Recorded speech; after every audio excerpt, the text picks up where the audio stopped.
नमस्कार सभी को।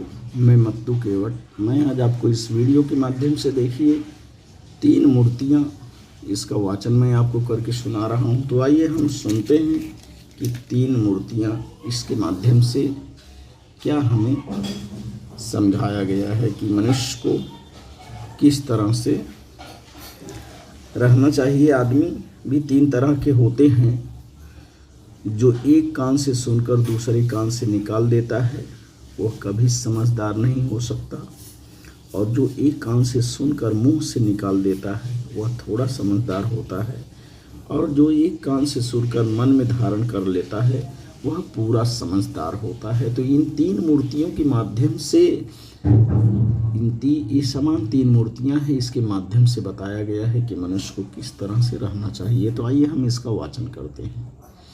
शहर में विशाल मेला लगा था। मेला देखने के लिए बच्चों की भीड़ उमड़ पड़ी थी। मेले में अलग अलग मंडप और झांकियां थीं। एक मंडप में विभिन्न कलाकारों की सजी मूर्तियां थीं। एक से एक खूबसूरत मूर्तियों को देखकर बच्चे खुश हो रहे थे। मंडप की 3 मूर्तियों पर सबकी आंखें गड़ी हुई थीं। ये 3 मूर्तियां एक जैसी थीं, पर हर एक के गले में लटके कागज पर कीमत अलग अलग लिखी हुई थी। बच्चों ने मूर्तिकार से पूछा, मूर्तियां जब एक जैसी हैं तो कीमत में अंतर क्यों? कलाकार ने बच्चों के सवाल का जवाब देने के लिए बांस की पतली और बड़ी सी सलाई ली और पहली मूर्ति के कान में डाली। यह सलाई मूर्ति के दूसरे कान से बाहर निकल गई।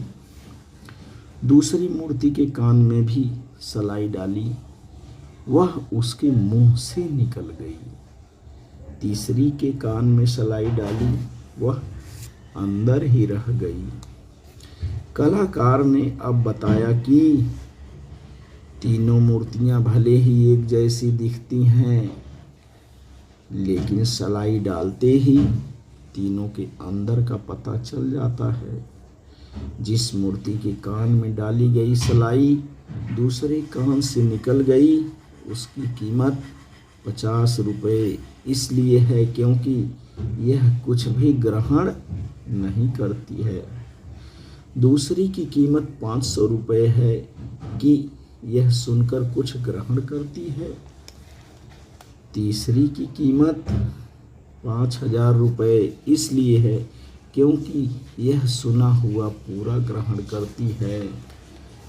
तो कलाकार ने फिर कहा, इसी तरह आदमी भी 3 तरह के होते हैं। जो एक कान से सुनकर दूसरे कान से निकाल देता है वह कभी समझदार नहीं हो सकता। जो एक कान से सुनकर मुंह से निकाल देता है वह थोड़ा समझदार होता है। जो एक कान से सुनकर मन में धारण कर लेता है वह पूरा समझदार होता है। तो इस तरह से इस 3 मूर्तियों, इस पाठ से लेखक ने हमें बताया है कि मनुष्य को क्या होना चाहिए, जब अपने जीवन में पूरा समझदार होना चाहिए, अर्थात सुनी हुई बातों को मन में धारण कर लेना चाहिए।